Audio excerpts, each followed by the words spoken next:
Hello there. Thank you for joining us on News Across Nigeria, where we tell you what's happening now across the entire Nigerian Federation. I'm Olumide Macaulay. On today's program, the latest report on the outcome of investigations into the fire at Plateau State that claimed 4 lives.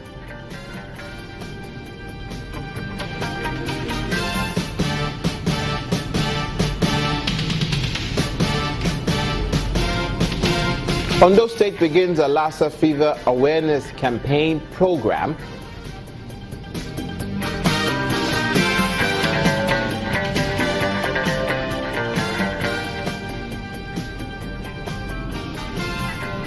And Anambra State Governor says yes, the workers will get their salaries.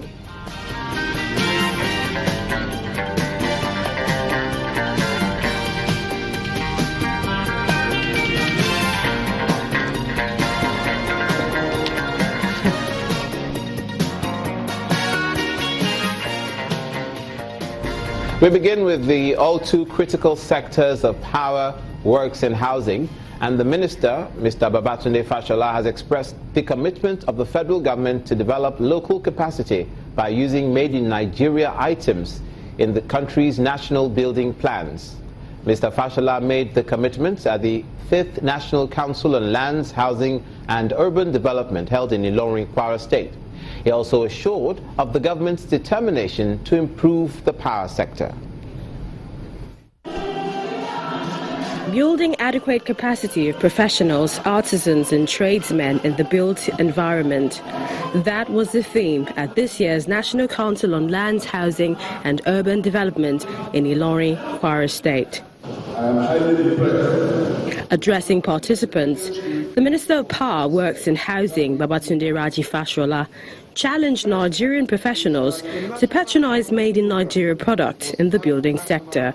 The National Housing Program must have national acceptability in terms of its diversity of design and in response to our cultural and climatic diversities. Following a courtesy call on Kwara State Governor, the minister also explains that the federal government has set out a roadmap towards expanding opportunities in the power sector to boost power supply in the country. So the first leg is incremental power. The second leg is to stabilize the power, that is stable power. And the third leg is uninterrupted power. The first leg is largely everybody's responsibility. It is the responsibility of government as it is the responsibility of citizens. So we're expanding opportunities for power. We're signing solar agreements. We're starting solar projects. We're looking for power from coal. We are trying to resolve the gas issues. We are developing more hydro capacity. Right now, most of the power that we are using is coming from the hydropower plants. In his response, the state governor, Abdul Fattah Ahmed, commended the federal government in their efforts to improve power and expressed the determination of the state to partner in that regard. And I'm happy that you have a strategic roadmap to solving the electricity problems as we have it today in the country. In addition to upscaling the current generation capacities, I'm happy also that we are tapping into alternative green sources, i.e. solar. We're also working with a few individuals who are interested in generating clustered solar power for small communities where they can have access to electricity to drive basic small equipment for value addition in agri-produce. All these may sound as efforts being made by government to hit the ground rolling, but the minister seems confident that things would soon translate into reality in the areas of roads, housing and power.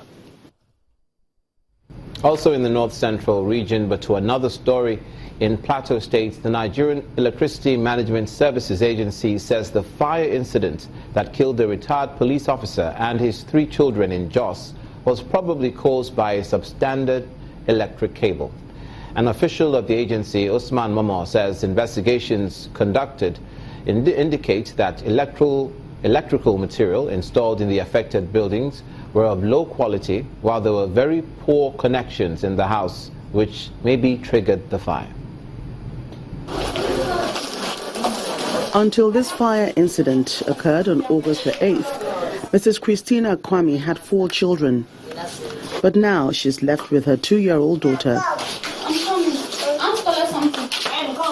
She's not happy that the police force where her husband served is yet to pay her a visit, but she's consoled by the warmth of her 2-year-old and some neighbors who've shown her love.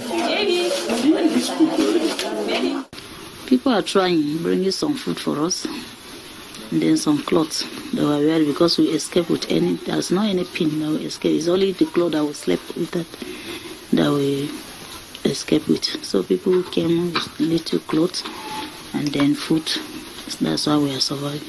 We have no any official visit, but there's help from my husband, elder people, their tribal people. They are the ones that take the burial responsibility. Other lucky survivors are still in the hospital. However, they are grateful to be alive. 2 weeks after the fire disaster in Jenta Adamu, a suburb community of Jos North local government area of Plateau State, north-central Nigeria, there's not been any official confirmation of the cause of the fire, but the Nigerian Electricity Management Services Agency reveals its findings.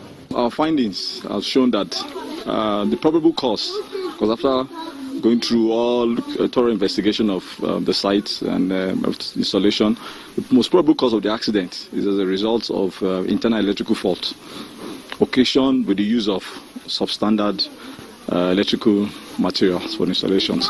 The wife of the Plateau State Governor, Regina Lalong, who came calling, donated food items to one of the survivors and wife of the retired policeman. In the name of the Father, and of the Son, and of the Holy Spirit. Amen. Going by the findings of NEMSA, it does appear that the Standard Organization of Nigeria has a lot more to do in ensuring that only products with high standards and good quality find their way into the Nigerian market, so as to prevent fire incidents such as this one that occurred owing to substandard electrical cables. And in the southwest, health workers in Ondo State are being educated on precautionary measures against the Lassa fever disease, which resurfaced in Delta State, south-south Nigeria. The workshop, which is being held in Akure, the state capital, is part of efforts to prevent a spread to the state. Health experts in Ondo say it's important to constantly educate the health workers because they are affected in one way or the other. We don't have a single case, but we're trying to ensure that we're ready, we're battle ready for any single case. You see, having a case is not a crime, like I said, but what is critical is ability to curtail any case, that finds its roots into the state. That's why we are here. The health workers are the victim. They are the first victim. Even from the last experience, more than 80% of the cases, and as we speak now, even the new outbreak, the 2 cases have been health workers in Anambra and Delta State. So we need to start the sensitization with them, and they can go back to their various health facility, local government, cascade the sensitization and the discussion. Because it is critical that at this junction the sensitization must go on, then we must have our case management ready, and then our active surveillance. That's why we have those teams present here today.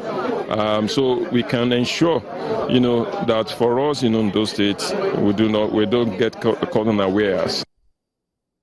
You're watching news across Nigeria. Coming up, the Ogun State government disclosed how much they've been able to generate in the way of foreign direct investment recently.